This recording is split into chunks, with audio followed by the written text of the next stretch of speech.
السلام علیکم ورحمۃ اللہ وبرکاتہ۔ نحمدہ ونصلی علی رسولہ الکریم، اما بعد فاعوذ باللہ من الشیطان الرجیم، بسم اللہ الرحمن الرحیم۔ ربی اشرح لی صدری ویسر لی امری واحلل عقدۃ من لسانی لیفقہوا قولی۔ آج ہم انشاءاللہ پڑھیں گے سورۃ رات کی آیت نمبر 3 اور 4 کا ترجمہ تفسیر۔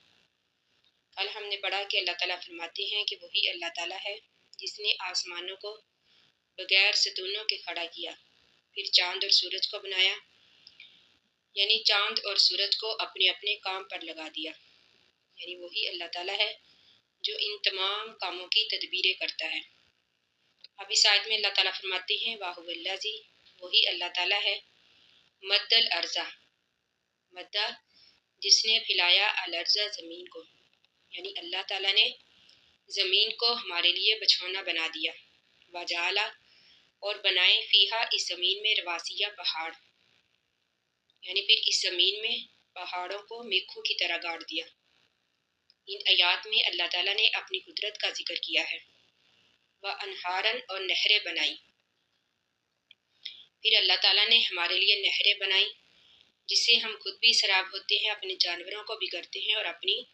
کھیتیوں کو بھی سیراب کرتے ہیں، یعنی یہ انعامات ہے اللہ تعالیٰ کے جو اللہ تعالیٰ نے ہم پر کیے۔ وَمِن كُلِّ ثمراتی، اور ہر طرح کے پھل، جعل بنائے فیہا اس میں، زوجینی جوڑے، حسنینی دو دو، یعنی پھر اللہ تعالیٰ نے اس زمین میں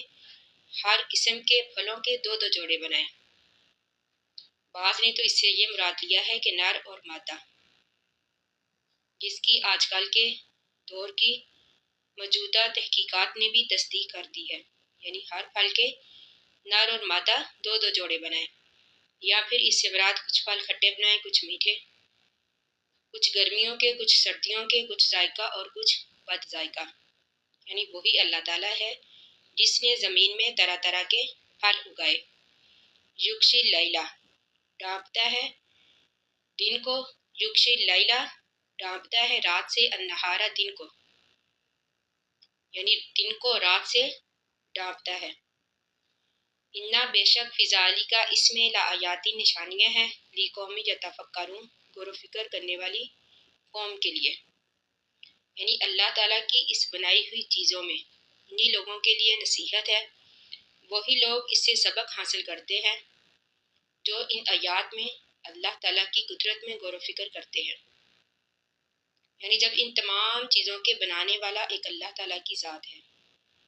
ان تمام چیزوں کے بنانے میں اللہ تعالیٰ کا کوئی شریک نہیں، تو پھر وہ اللہ اسی لائق ہے کہ ہم اس ایک اللہ کی عبادت کریں، اس ایک اللہ سے مدد مانگیں، اسی ایک اللہ کو مشکل کشا اور حاجت روا سمجھیں۔ یہ ہے ہمارے لیے ان آیات میں نشانیاں۔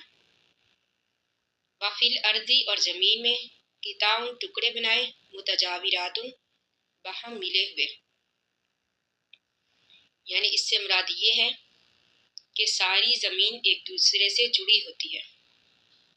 لیکن اللہ کی قدرت دیکھیے کہ اسی زمین میں زمین کا ایک حصہ خشک ہوتا ہے اور ایک حصہ سرسبز و شاداب، ایک حصہ خوب پیداوار دیتا ہے اور ایک حصہ جو ہے بنجر ہوتا ہے، یعنی وہ پیداوار نہیں دیتا۔ یہ ہے اللہ تعالیٰ کی قدرت۔ وجنات، اور باغات بنائے، من عناب انگوروں کے، وزار اور کھیتیاں بنائی، ونخیل اور کھجوروں کے بنائے، سنوان جڑے ہوئے، وغیر سنوان اور علاوہ جڑے ہونے کے، یا پھر سنوان کا معنی یعنی ایک جڑ سے کئی تنوں والا درخت، یعنی جڑ ایک ہوتی ہے، اس کی شاخیں اور تنے کئی کئی ہوتے ہیں، وغیر سنوان اور صرف ایک تنے والا درخت، یعنی جو زیادہ شاخوں والا نہیں ہوتا، اس پر زیادہ پھل بھی نہیں ہوتا۔ تو اللہ تعالیٰ فرماتے ہیں یوس کا پلایا جاتا ہے بماء واحد، ان کو ایک ہی پانی، یعنی زمین بھی ایک ہوتی ہے، پانی بھی ان کو ایک ہی دیا جاتا ہے، لیکن یہ اللہ کی قدرت ہے کہ زمین کے اسی حصے پر ایک درخت جو ہوتا ہے سرسبز و شاداب ہوتا ہے، کئی شاخوں والا ہوتا ہے، لیکن اسی زمین پر ایک درخت جو ہوتا ہے صرف ایک تنے والا ہوتا ہے، یعنی اس پر زیادہ پھل نہیں ہوتا۔ تو اللہ تعالیٰ فرماتے ہیں وَنُفَضِّلُ، اور ہم فضیلت دیتے ہیں بعضہا اس کے بعض کو علی بعض، بعض پر، فی الأکل میوے میں، پھل میں، یعنی کوئی پھل جو ہوتا ہے ذائقے دار ہوتا ہے، کوئی بد ذائقہ، اسی طرح کوئی زمین زیادہ سرسبز و شاداب ہوتی ہے تو کوئی خشک۔ تو اللہ تعالیٰ فرماتے ہیں کہ اسی طرح ہم بعض کو بعض پر فضیلت دیتے ہیں۔ اِنَّ بے شک فی ذَلِکَ اس میں لآیات نشانیاں ہیں لقوم یعقلون، عقل رکھنے والی قوم کے لیے۔ اوپر اللہ تعالیٰ نے ذکر کیا کہ ان لوگوں کے لیے نشانیاں ہیں جو غور و فکر کرتے ہیں۔ اب اس آیت میں اللہ تعالیٰ نے ذکر کیا کہ انہی لوگوں کے لیے نشانیاں ہیں جو عقل رکھتے ہیں، یعنی جو سمجھ رکھتے ہیں، جو اللہ تعالیٰ کی ان نشانیوں پر غور و فکر کرتے ہیں۔